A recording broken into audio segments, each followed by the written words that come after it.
Okay, so let's talk about Robin Sharma's The 5 a.m. Club. You've probably heard the buzz around this one. It's a book built on this single, powerful idea that promises to, well, completely transform your life. So, let me ask you something right off the bat. What if you could totally revolutionize your productivity, your health, even your peace of mind, and get it all done before most people have even hit their snooze button? I mean, that's the core promise here, right?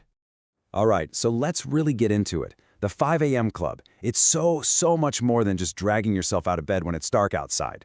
Think of it less as an alarm setting and more as a complete life philosophy, a whole system designed to help you get, world-class results. And what I think is kind of cool is how the book is structured. It's not some dry, boring manual. It's actually a story. You're following this billionaire mentor who's teaching a struggling entrepreneur and a lost artist. It just makes all the lessons feel way more relatable and, honestly, a lot easier to take in. Okay, this leads us right to the heart of the entire philosophy, something called the victory hour. Sharma literally calls this the secret weapon of top performers. So, what's the big deal? What makes this specific hour so powerful? So the victory hour is that golden window, right between 5 and 6 a.m. The book paints this picture of incredible tranquility.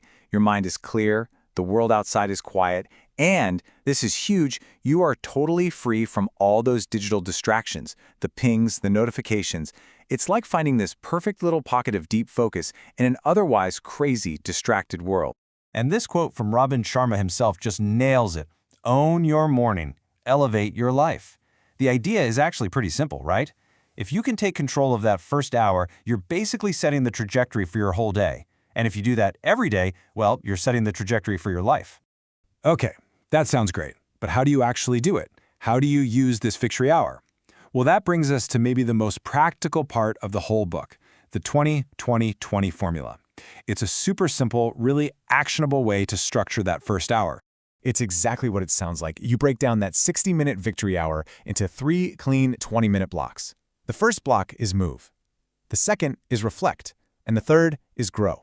And each one has a very specific job to do. All right, let's really break this down, because the why behind it is pretty fascinating. For the first 20 minutes, you move. We're talking intense exercise, something that makes you sweat. Why? Because that sweat reduces the stress hormone, cortisol, and it fires up something called BDNF, which is basically like Miracle-Gro for your brain. Awesome, right? Then the next 20 minutes, you reflect. This is your time for journaling, meditation, planning your day. It's all about quieting the inner noise and getting your head straight. And finally, the last 20 minutes, you grow. This is where you read, study, listen to a podcast. You're taking advantage of that perfectly primed brain to just soak up knowledge. But here's the thing. The book makes it super clear that this morning routine, as powerful as it is, isn't the whole story. It's just one piece of a much larger puzzle for achieving elite performance. And a huge part of that puzzle is this idea of balancing intense work with deep recovery. Sharma calls this concept the twin cycles of elite performance. On one hand, you have your tight focus cycle. This is when you're doing that deep, intense, head-down work. But, and this is the part a lot of us forget, you absolutely need the deep recovery cycle. And we're talking about real rest, sleep, relaxation, just stepping away. The book really hammers this home. You cannot have one without the other if you want to succeed long-term. It's not about grinding yourself into dust, it's about finding that rhythm, that balance. And the philosophy goes even deeper than that, into what are called the 4 interior empires.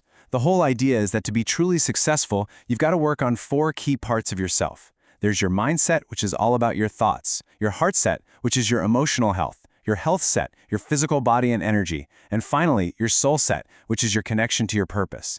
The big takeaway here is that they're all connected. You can't just focus on one and let the others slide, because if one empire falls, it can bring the others down with it. Okay, so let's pull all these threads together. When you boil it down, mastering your morning isn't about finding a few clever productivity hacks. It's about building this deep foundation of discipline and self-investment, and that foundation creates ripples that spread through literally every single part of your life. And really, this all comes down to a few core principles. First, discipline beats motivation any day of the week. You can't wait to feel like it. Second, it's those tiny daily improvements that lead to massive results down the road. It's all about consistency over intensity. And finally, real success, it's built in the silence, in those early morning hours when no one else is watching.